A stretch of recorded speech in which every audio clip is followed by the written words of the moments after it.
So it's almost Christmas and New Year, so you guys know what that means. Heaps of social events, heaps of confusion about how you're going to stay on track with your fitness goals. What should you do? Should you completely write off December as a whole, or keep trying to stay as strong as you can and eventually falling off because your plan is unsustainable? This is what that video is about. I'm going to tell you guys how you can plan to stay on track over Christmas break. If this is your first time watching me, my name is Landon Quinn. I'm an online fat loss coach. I teach foodies and social eaters how to lose fat sustainably. Our guarantee is that you'll lose 5 to 10 kilos in your first 90 days without having to cut out your favorite foods or social events. And we also help you build habits so you can maintain these results for a lifetime and keep yourself in shape for a lifetime. Getting back to the video. So as we know, December is hectic. We've got already enough. We've got Christmas, we've got Christmas Eve, some people got Thanksgiving, depending on what country you're in, Boxing Day, New Year's Eve, New Year's Day. Obviously, New Year's is technically January, but we're still going to count it. But there's just a bunch on. And if it wasn't already those days, there's even more on. There's work parties, there's probably, catching up with old friends that you haven't seen all year,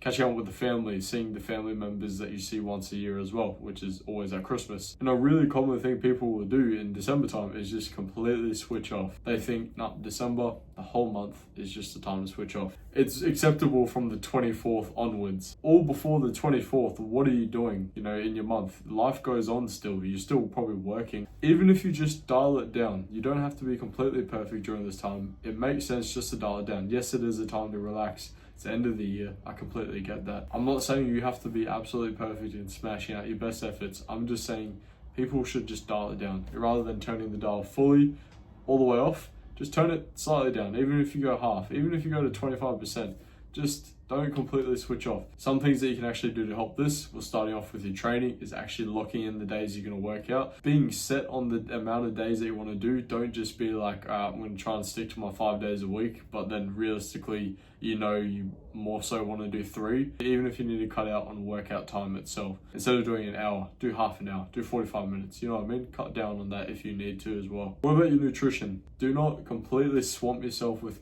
all these off days, eating a bunch of food that's not going to support your nutritional goals on December the 6th, you know what I mean? Unless you've got maybe a social event on that you can plan for.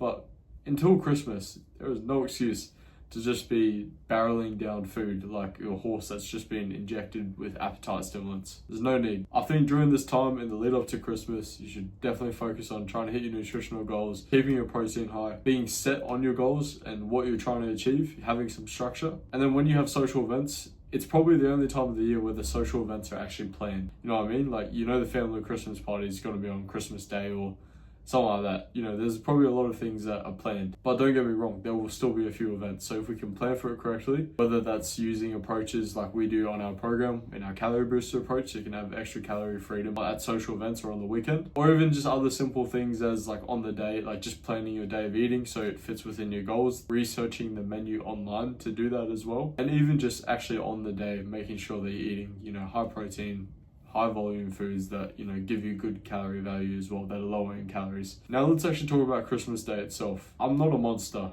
I'm not telling people and telling my clients to, still be tracking calories on Christmas Day or New Year's Eve. I myself will be hounding down calories on Christmas Day and New Year's Eve. But I do not expect my clients to do the same. I do not expect them to be tracking calories or watching their food on Christmas Day and New Year's Eve.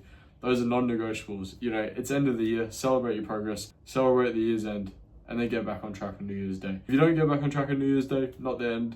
But personally, I like having that strong start to the year, and I think a lot of people do. Even if you go off track for all of these days, like Christmas Eve, Christmas, Boxing Day, New Year's Eve, and New Year's Day, it's not the end of the world. If you've got a plan that works all year round, you can easily reverse all this going off track within a week. That's why our clients aren't stressing, because we've got a program that works all year round. They've been getting great results all year. So why is it going to change just because of a few days? There's social events all year round. There's other things that happen during the year. It's not just December where things happen, alright? The only time you should be stressing is if you don't have a plan in place that works all year round and takes into account your social events and your favorite foods. If you don't have a plan for that, then you're screwed. And you need help from someone. Just to give you guys a plan, this is what our clients will be doing come Christmas and New Year's time. Let's just assume that you're in a calorie deficit to lose half a kilo a week. Let's just say general, you're eating 2,000 calories and that's making you lose half a kilo a week. So your maintenance would be 2,500 or around that. If we look at this on a weekly basis, if you're eating 2,000 daily, you're going to be in a deficit of 3,500 in a weekly basis, all right?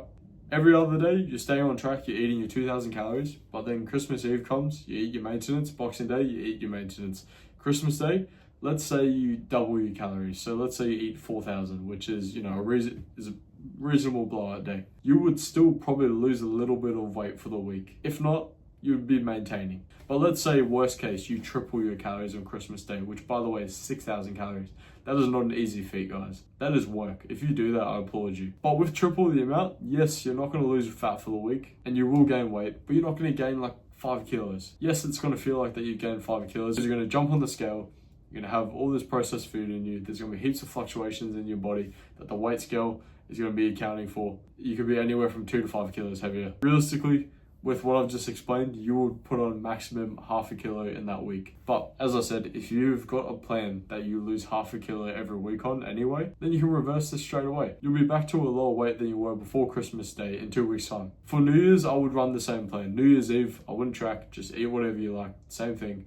And then New Year's Day, completely up to you. If you want to track, maintenance, whatever, that week would be the same. It just wouldn't be as damaging as Christmas. But as I said, I wouldn't be stressing unless you are someone who has not got a plan in place that allows for social events, favorite foods, and just in general, the Christmas period and end of the year period. For you guys who don't have a plan, I'm stressing for you guys. But there's an easy solution. Reach out and get help. So if you want to plan like our clients so you can lose 5 to 10 kilos in your first 90 days and still stay on track over this Christmas period while enjoying your Christmas day and eating 6,000 calories, then go to my Instagram at landonquinn.coaching and just message me the word Xmas. I know you came from this video and we'll see how we can help you.